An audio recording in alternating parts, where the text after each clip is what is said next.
From the heart of Philly, this is CBS News Philadelphia. Tragic case of mistaken identity. Police say the suspects in a deadly home invasion on the main line targeted the wrong house looking for guns. We'll have the new details in a live report. And 2 Philadelphia corrections officers charged in separate smuggling screams. The contraband officials say they took into prison and how they traced those items back to the officers. Take the umbrella with you when you leave the house. The rain is returning to our region. Kate's tracking some of the coldest temperatures that we've seen this season. Morning, everyone. Welcome to the news at 7, streaming on CBS News Philadelphia and on Philly 57. I'm Jim Donovan. And I'm Janelle Burrell. Welcome to Wednesday, everybody. We're going to start with our next weather forecast with meteorologist Kate Bilo in our next weather sphere. Kate. Change is definitely on the way today. We've got rain moving back into the region. Most of the day is actually pretty quiet, but it's after the rain comes through tonight that we're going to kick off kind of a two-phase cool down, so to speak, that'll take us into the weekend. So we've got sunshine for your morning commute, rain for the evening drive, especially after about 6 o'clock. So if you can get home a little earlier, you may miss it. Then tomorrow is quiet before a rain or snow shower chance on Friday. And then we usher in a blast of frigid air for the first weekend of winter. Winter officially begins on Saturday morning at 4:20 a.m.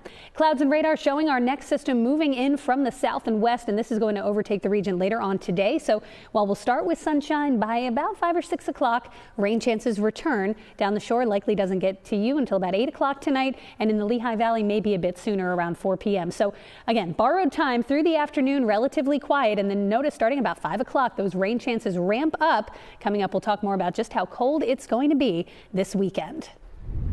Kate, thanks so much. In next traffic, we have the Vine Street Expressway off-ramp to the Ben Franklin Parkway. It is closed. Both lanes are closed right now. That is because of an earlier crash. Another look there, you can go ahead and see that we have lots of fire equipment right now that is blocking the ramp.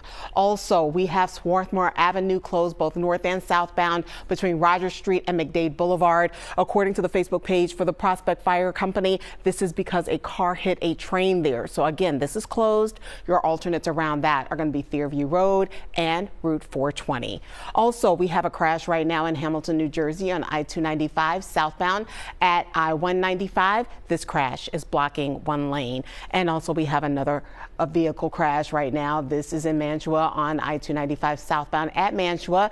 This one is off on the shoulder. Janelle? All right. Thank you for that, Kim. Police making a second arrest in the home invasion in Wynnewood that left a man dead and his mother paralyzed. Well, police say it was a case of mistaken identity. The suspects went to the wrong address and tried to raid a home that they thought had a large stash of guns. Jan Carabeo is in the newsroom with the newest developments in the case. Good morning, Jan. Jim and Janelle, good morning. Police say both of the suspects in this home invasion worked for a junk removal company and tried to target a home after an estimate last month.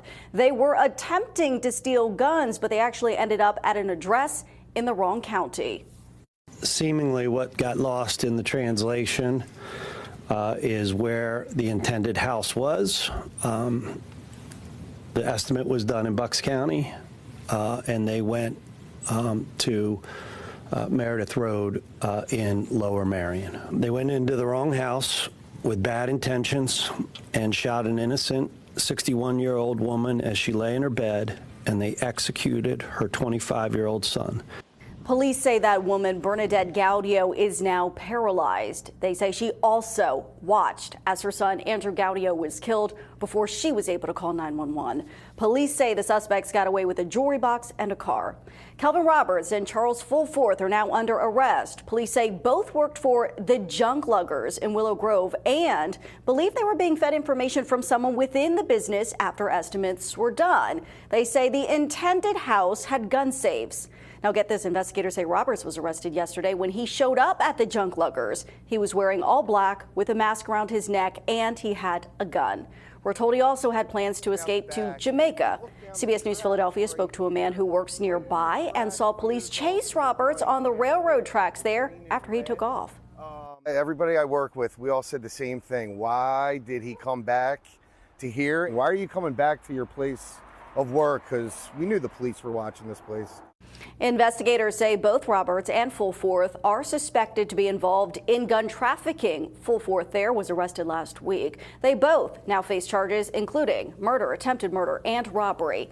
Meantime, the junk luggers say the franchise owner is cooperating with police and individuals involved are no longer employed. Police say more arrests could be coming. Now, if you recently used the junk luggers and had items stolen or your home burglarized, you're being asked to call police. Investigators want to know if there are more victims. Janelle. Such a disturbing story. Jen Carabeo, thank you for that report.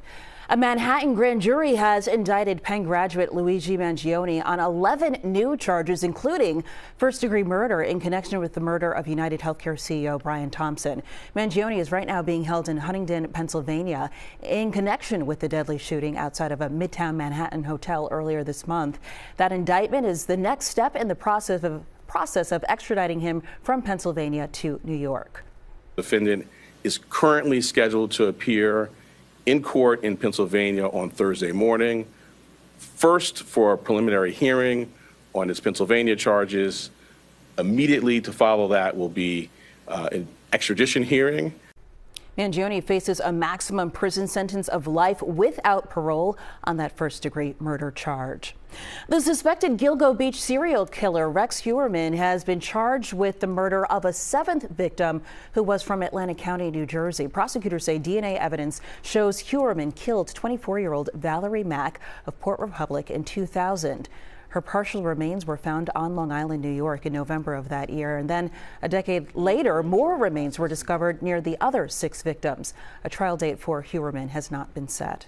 2 correctional officers have been charged with smuggling drugs and electronics into the Curran-Fromhold Correctional Facility. Philadelphia District Attorney Larry Krasner showed some of the confiscated items during a press conference yesterday. Roderick Price and Christina Ingram are accused of selling cell phones, iPads, and narcotics to inmates inside the facility, generating thousands of dollars for themselves. Introducing contraband undermines the security and integrity of our facilities and threatens the safety of all of our staff and the inmate population. When you take money to bring contraband into a correctional institution, you endanger everyone. You create a climate and a culture of lawlessness in that prison that is completely unacceptable. Krasner says police traced the smuggled items back to the correctional officers during a shooting and kidnapping investigation. Jacqueline Bailey Davis, the first black woman to lead the Norristown Police Department, has resigned from her position. Bailey Davis was placed on paid administrative leave in late November because of what officials referred to as a personnel issue. Bailey Davis was Norristown's 3rd police chief in 3 years. The department has 60 sworn officers and more than 30 civilian staff members. We want you to take a look at this video now. So this is a simulation of what it looks like for pilots when a laser is pointed at them. And as you can imagine, it can be extremely dangerous. And now there's a new warning after lasers were pointed at more than a dozen military planes in Burlington County. And the FAA also says it has recent reports from pilots in Pennsylvania, New Jersey, and New York. Here's South Jersey reporter Ryan Hughes.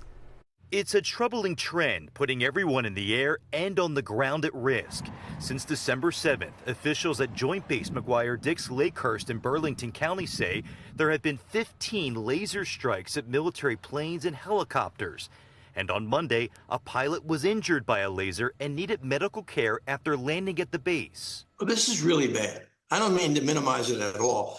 This is as serious as it gets. Arthur Walk, a pilot and aviation attorney in Philadelphia, says pointing a laser at an aircraft is a federal offense.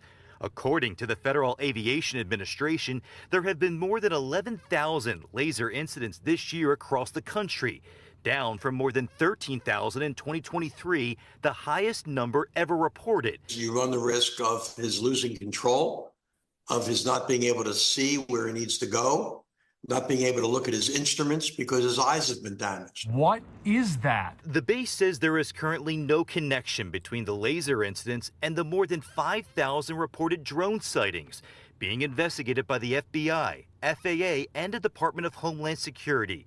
Federal officials say with the help of advanced detection technology and trained visual observers, the sightings include a combination of commercial, hobbyist, and law enforcement drones, manned aircraft and stars mistaken as drones. And a national security or public safety risk has not been identified. Drones have lights or even lasers on them. The result will be an impression that there are far more drones out there than maybe there have been in the past. And officials at the base say the pilot injured is in good condition, but would not elaborate on the injury.